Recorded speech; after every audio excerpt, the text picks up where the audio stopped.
Hello everybody, welcome. Today I'm going to walk you through a video on dividends and really focused on a timeline which dividends gets paid. And so we're going to have a variety of different dates that we have to have in our head when it comes to dividends.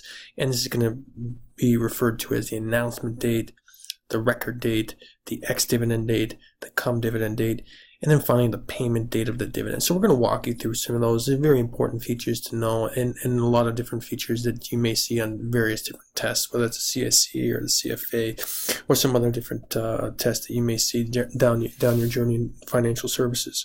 So here's the first slide. Remember, the key thing, the first point we have here, dividends are not a contractual obligation. Okay, so here, no contractual obligation until they are announced and approved by the board. Okay, so the board of governors must announce this. They must announce this and then becomes binding to be paid to common shareholders. Now, remember, these dividends are being paid to common shareholders. We're going to be a little different when we get into preferred shares and other different classifications of shares. So here we're going to focus simply on the common shares. So not a contractual obligation until they're announced. Now we're going to walk through the timeline of the announcement date and, really to focus on who's going to get paid, when you have to buy the share to get paid, etc. So a couple different dates we have to have in our head is one, the record date. So this is a very key date here when we talk about dividends, is the record date. So this is going to be the recorded shareholder or holders on this date is going to receive the dividend. And this is really going to focus around settlement time of the transactions in which people may buy shares. We're going to draw a timeline here in a second, but this is a very, very important date because whoever owns these shares and those shares have been settled on the record date, they're the ones that are going to receive the actual dividend. So this may have implications if you do only buy shares the day before the record date, etc. They won't get settled in time. We're going to talk about that here in a second. The next point here is the come dividend date. So come dividend simply means this is just referring to what? This comes with the dividend. Okay, so you're buying shares come dividend. This is just simply meaning that you're buying this with the rights to the dividend if you do continue to hold this up and until the record date.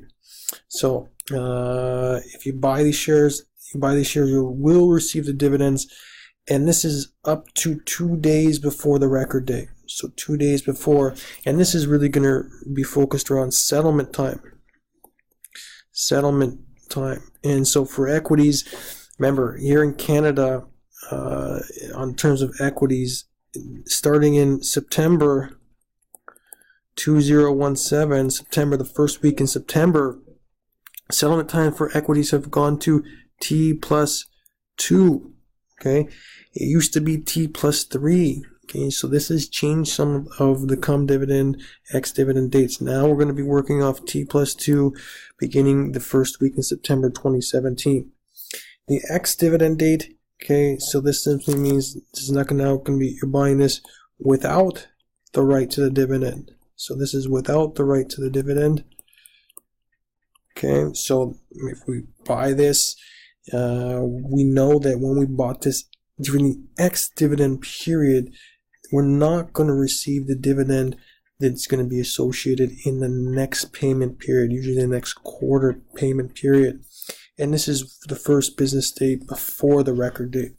So let's draw a timeline here. Okay, so let's draw a timeline. If we draw this out like this, we can have the first point on this timeline. We can have the announcement date here. Announcement date. And let's just put a date here. Let's say this is October 10th, 2017. So on the announcement date, the board has approved a dividend payment. Maybe it's $1 per share, maybe it's 25 cents per share, whatever they've announced. And they're going to say this dividend is due to the record holder on some date in the future. So the next date we're going to put on here is the record date. So whoever owns this share on this record date is going to be paid the dividend. Now, let's put an example on here for a date. Let's say this is going to be December 22nd, 2017. So whoever owns the share on December 27th, 2017 is going to get paid the dividend. And they're not going to get paid the dividend on this December 27th. That's just the date in which the company is going to go into the books and say, okay, who owns this? So then they're going to start writing checks or issuing payments to whoever owns these. They're not going to actually get this dividend at December 22nd. They're going to get this at some point in time in the future. And we can just put down here, this would be the payment date. And this is probably going to say in another month's time. So let's say on January 22nd, 2018, that's when whoever owned this, whoever owned this on the record date is going to receive their check on January 22nd. So we have to go back in time. So we have a couple other dates here, very important dates we have to look at. So if we go back one day, okay, one business day before. So this is actually a Friday here. We'll just put Friday just so you know, because this can have some implications. If it's not a Friday, we're not going to count weekends or holidays as business days. If we go back one day, so minus 1 day here, this minus 1 day, this is going to be referred to as the ex-dividend date. So we're just going to put ex-dividend date. So that would be the 21st. Okay, so minus 1 day going back would be the 21st. And then another day back, so minus 2, this would now refer to as the come dividend date. So we have lots of different dates on here now.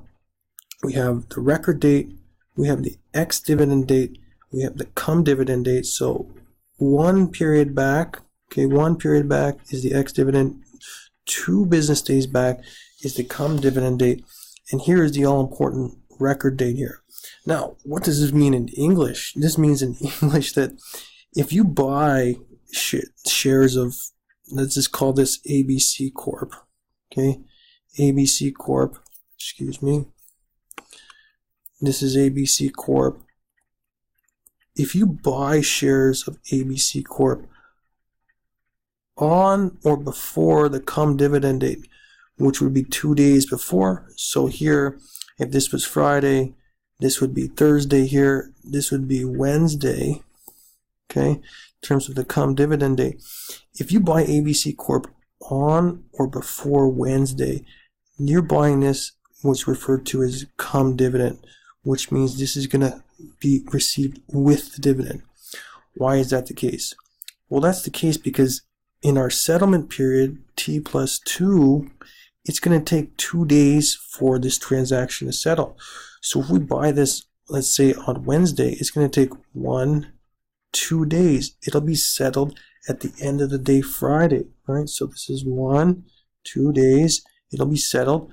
I will be the holder of ABC Corp in record on the record date, which means that now all of a sudden I'm going to receive that dividend. If I wait and I don't buy this until the Thursday, which now is trading ex-dividend, remember the settlement period is T plus 2, which means that, hey, if now I bought this on the ex-dividend date, the Thursday, this is not going to be settled till Friday, not until Monday, right? This would be settled, which means that I wouldn't be the actual register of this stock on the record date. So hence, I'd be buying this ex-dividend and I would not receive that dividend. The person who had owned this stock here on the Wednesday, okay, would be receiving that dividend. Now, a couple things to remember here. When a stock goes from the come dividend period, so when a stock or an asset goes from come dividend, when it goes to the ex-dividend period, the share price should fall by the amount of the dividend. So during the come dividend period, if the shares were trading at, let's say, $10 a share, and let's say the dividend, okay, let's just put up here the dividend was equal to $1 per share,